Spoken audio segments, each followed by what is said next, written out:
Hi, and welcome to the Rare Business Podcast. My name is Adrian Swinsko, and I'm a consultant, advisor, researcher, and writer on all things related to customer service and customer experience. Through this podcast, I seek out and interview CEOs, entrepreneurs, business and tech leaders, and leading thinkers about what it takes to build organizations that produce better outcomes for both customers and employees in this fast-moving modern age that we live in. If this is your first time listening to one of these interviews, then welcome, and please do dive into the archives at adrianswinsco.com, as I've now completed over 250 of these interviews in the last few years. If this is not your first time listening, then thank you for returning, and I'll aim to do a good enough job to keep you coming back week after week. Anyway, that's enough from me right now. Let's get into the interview. So, with me today, I have Jeff Nicholson, who is head of CRM, GDPR in brackets. I don't know if that's your official title at Pega, but I mean, I'll let you explain and introduce yourself. Jeff, if you could tell us a little bit about you and a bit about the work that you do here at Pega, because we're here at Pegaworld and we're just chatting about all things customer engagement, relationships, technology, all that sort of stuff. So, Jeff. Absolutely. I oversee our CRM Product Marketing practice at Pega, and that at the heart of that is customer relationships, as you can imagine, and customer engagement. And the GDPR, to your question, really has proven to be very much a customer relationship issue, and one that business is more than a compliance issue. Is kind of the key there. And what businesses are waking up to is they have to take this seriously and really have to understand that really the customer data now is the property of the customer, not the business. Sure. That has implications. Okay. And so what do you actually, because we're in this 25th of May, the hammer came down, GDPR in force. Yes. Beginning of this new era, because it's a game changer in terms of regulation and things and practices. I mean, what do you see as being the big challenges for clients in this new GDPR era that we're in? Well, a number of challenges, and what's interesting is that it's had a ripple effect. Okay. And if you've noticed over the past several weeks, you're probably getting a lot of privacy policy updates in your email inbox, and that's not a coincidence. This is largely because of it overlapping with the GDPR, and I'm getting them here in the USA as well. And so, do you think it's like sorry, I had to interrupt him. But do you think it's like the GDPR is like this big rock that they've dropped in Europe, and it's had ripples around the kind of world, and it's almost like you're changing policy by proxy, almost like doing it in Europe, and therefore it affects the rest of the rest of the world? Well, that's right, and it is a ripple effect. Okay. And what we're seeing is two things. Number one, the regulation impacts not just EU businesses, but businesses anywhere in the globe that have an EU residence data. Right. And that being said, I am speaking with organizations that are solving for the GDPR, but they're actually planning on not just offering those rights and abilities to EU residents, they're opening it up to all their customers. Yeah. And credit to them. And is that because it's harder to do it's the right thing to do, or is it kind of harder to do separate things for different kind of customer groups? A bit of both. Technology can allow you to do separate things for different individuals. You can understand where they live quite simply. And ultimately the decision was made to just have one process, which does make it nice and clean. But in these cases, what I see is that those organizations are going to have a bit of a competitive advantage, because with the GDPR, what you have to understand is that it gives new rights for things like right to erase and right to access. The right to be forgotten is the right to erasure. Sure. Well, once your customer erases all their data, it's gone. You can't understand their lifetime value, retention, cross-sell effectiveness, all these things. Yeah. So ultimately, we did research and uncovered that it's often the business's own behavior that causes them to want to erase it. As you can imagine, marketing, irrelevant marketing too frequently, all these types of things, even bad customer service interactions. So businesses now that take this seriously are putting in place strategies to try and avert those outcomes. And what sort of strategies are they kind of putting in? Because those are the things that are going to keep them compliant or more than compliant. Well, it's about putting in place mentalities and processes that help them, I call it prove it. Right. Prove that you're doing right by the customer. Okay. And show them that you value their time, that you're only using their data for the ways that they would like you to. Be transparent about that. Yeah. And make sure when you do use their data, they're getting value from that. Right. You're not just firing irrelevant things at them in the hope that you might make a few dollars or a few pounds. You're actually waiting until you think there's something actually they really care about. So it kind of eliminates kind of some of that lazy thinking or complacency, some of those kind of possibly lazy and complacent practices. That's well said. Right. And in years past, think about marketers. To marketers, more emails has to be better. That's why you're getting the inbox full with the same vendor every day, sometimes several times a day. Yeah. And it's just poor thinking. Mm-hmm. And how's that all impacted by, we've got this advance in new technology, particularly, AI and decisioning and different types of AI systems. I mean, how does that all play out in this? Because the GDPR is, a lot of it's about, it feels a bit like how you want to conduct kind of business and intent and everything else. And I guess the technology, it feels like it could be potentially a help and a hindrance to that. And does that complicate the picture, or is it you have to choose wisely about how you're going to use it? Well, choose wisely. And does it complicate the picture? Absolutely, for businesses, but in some sense, too bad. Right. It's here, it's law, and now try and make it better as fast as you can. Yeah. And when they're doing this, in particular for AI, there are provisions in the GDPR tied to things like Article 22 that are impacting very heavily industries like financial services, insurance, healthcare. It pertains to making automated decisions that have a significant or meaningful impact or contractual impact. And they need to be able to explain, when asked, how they came up with the decision they did. Right. And if you're like many businesses in those sectors using automated decisioning, many of those techniques are what's called opaque. They can't be explained. It's techniques that weren't built to do that. Sure.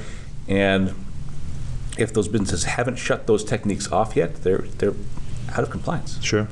And so the other thing that I was thinking about, because CRM systems and that's a large part of say contact center sort of operations. Sure. And because I was thinking about this, there's the idea that you have the GDPR and how that's related to how you store and how you treat data, and a lot of people, the very obvious stuff is about how it's the privacy update policies and then remove yourself from lists and all that type of stuff. It's a very marketing sort of associated.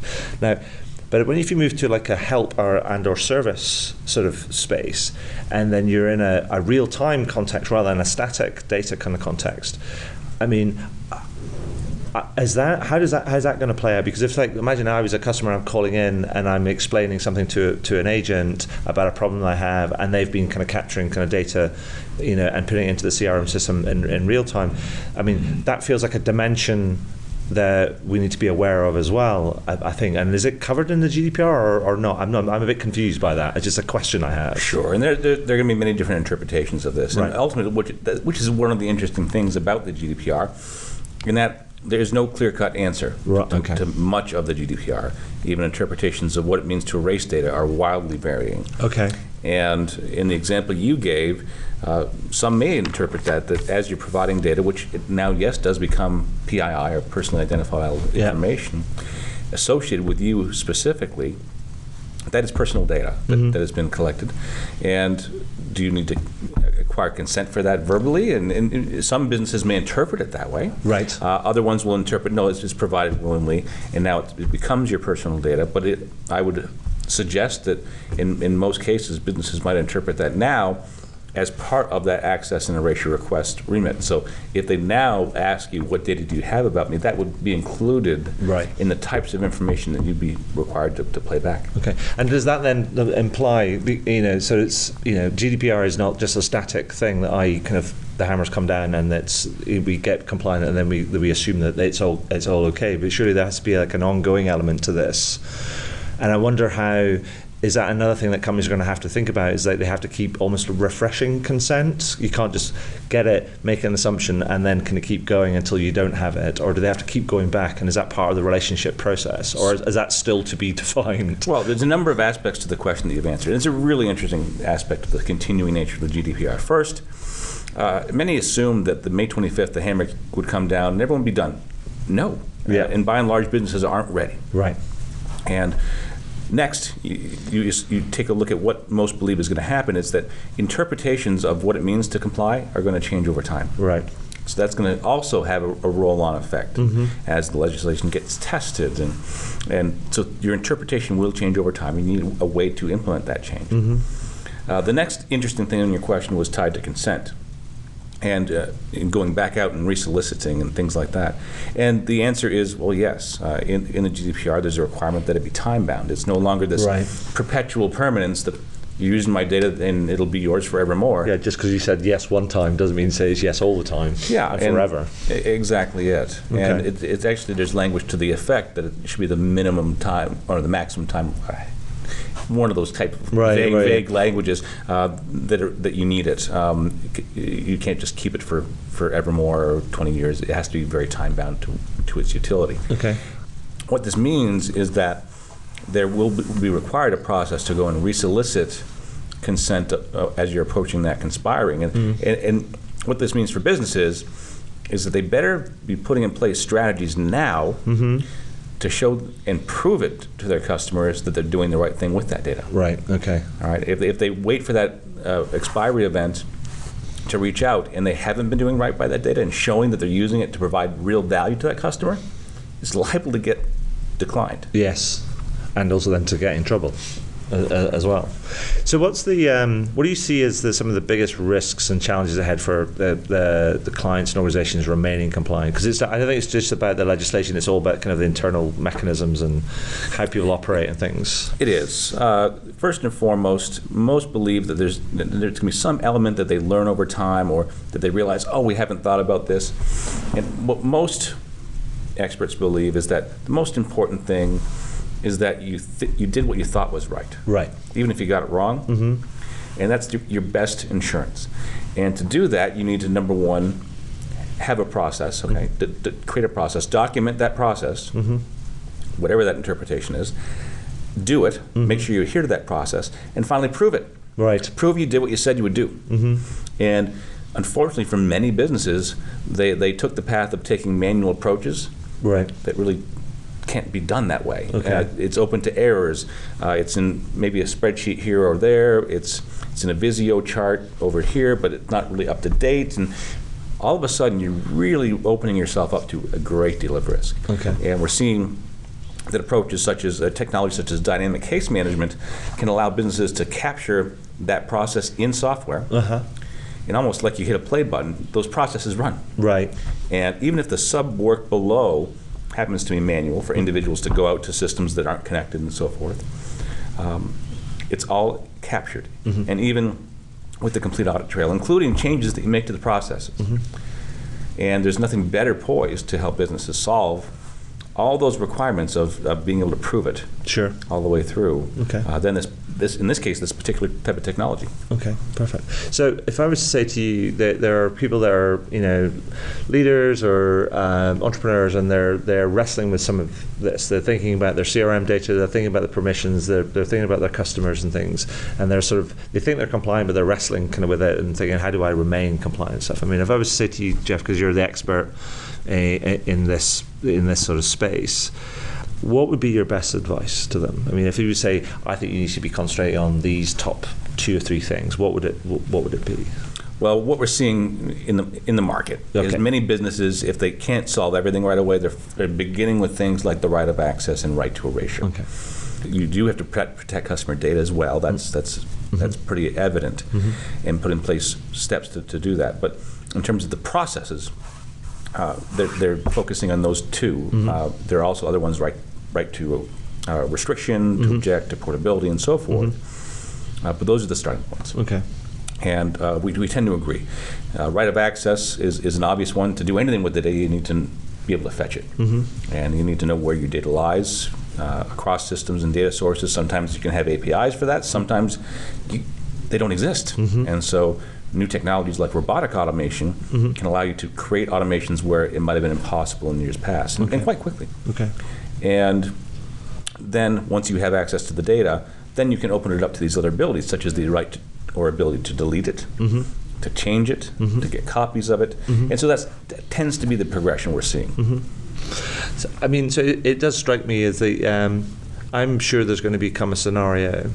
It's one of those things is that we know that customers sort of want personalization, and they kind of they like the idea of kind of personalization, but then sometimes react against things that they feel as too personal sort of thing.